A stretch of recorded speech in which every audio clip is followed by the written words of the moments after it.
Buah ketiga yang terbesar di Indonesia setelah pisang dan nanas. Nah, alhamdulillah Kabupaten Majalengka ini dikaruniai Allah mangga yang banyak sekali, ada 23 variannya. Produk yang Bapak Ibu hasilkan nanti seyogianya kami harapkan pengelolanya bisa mengelola secara profesional. Kedepannya ini bisa terus berkembang.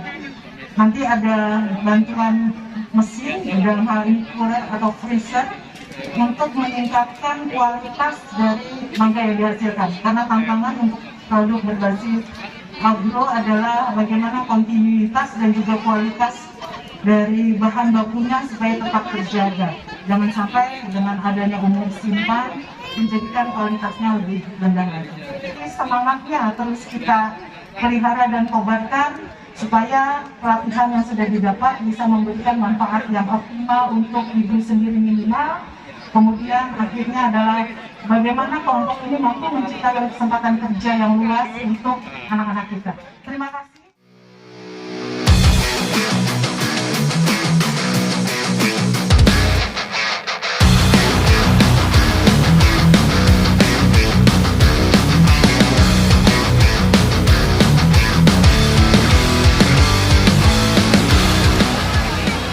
Tentunya ucapan terima kasih juga kepada Ibu Insinyur Yanita MSI dari Dirjen Industri Kecil Menengah dan Aneka Kementerian Perindustrian Republik Indonesia.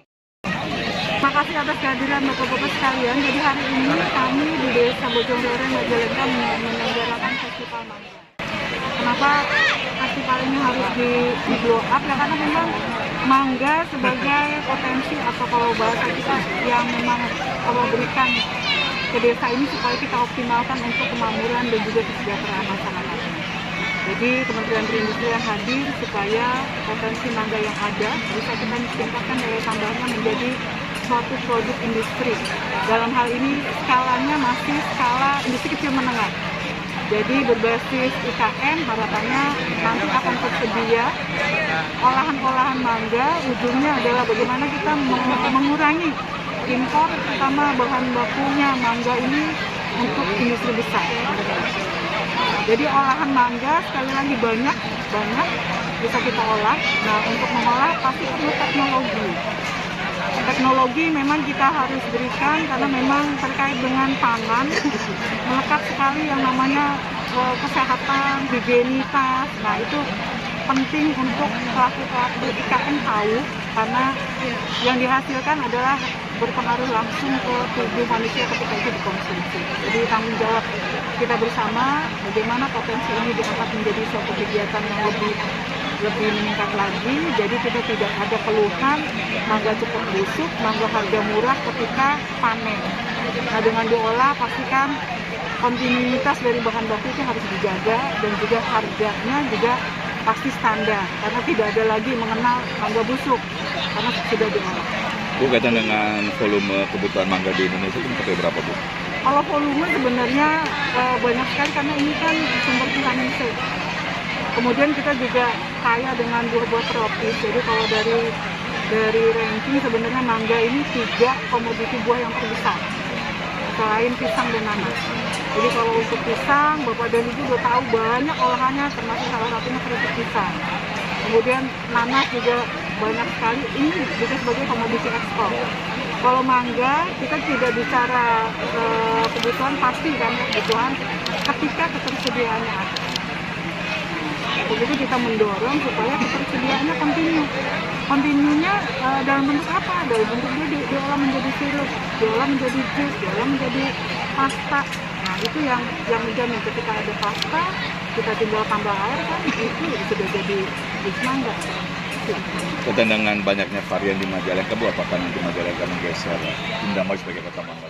Tergantung bagaimana masyarakat menyikapi semua ini. yang sudah dianugerahi ini supaya memang kita berlomba-lomba untuk tidak manja.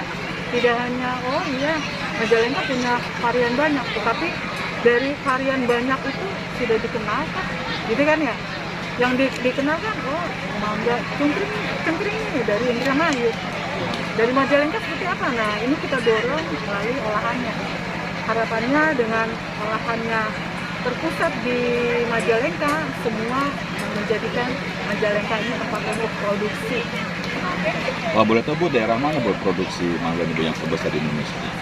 Di Indonesia kalau dari ininya pasti Jawa Barat, ya kan? Ya, pasti Jawa Barat. Karena memang di sana banyak varian.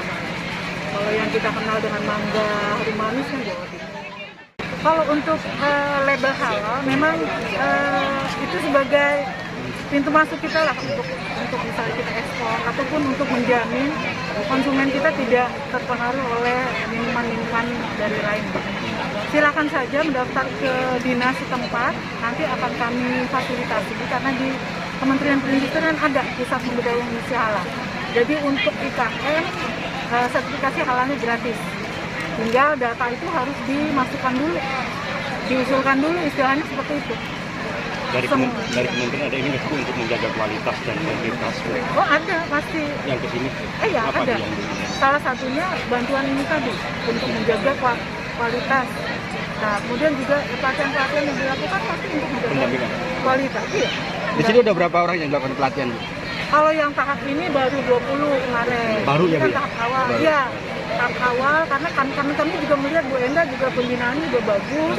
Kelompok-kelompoknya juga sudah mulai. Yang merek itu Bu ya, Asboro itu juga udah sudah banyak. Nah ini juga sebenarnya ini kan percontohan supaya dinas setempat, terus desa setempat juga melakukan hal yang sama. Karena terus terang kalau dilakukan pemerintah pusat kan dengan keterbatasan yang ada, kita meliputi 34 provinsi gitu ya, 544 kabupaten. Jadi kan memang ini sebagai pematik aja sebenarnya bahwa di Majalengka banyak loh potensinya ada loh. Ya, terkait dengan kegiatan festival mangga ini memang sudah jadi rencana kami, terutama saya dari awal menjabat sudah berusaha untuk mengangkat agar masyarakat berusaha untuk mempromosikan, terutama untuk dusun Bojong Loreng ya Pak, karena ada lahan kebun mangga yang hampir 80 hektar di sini.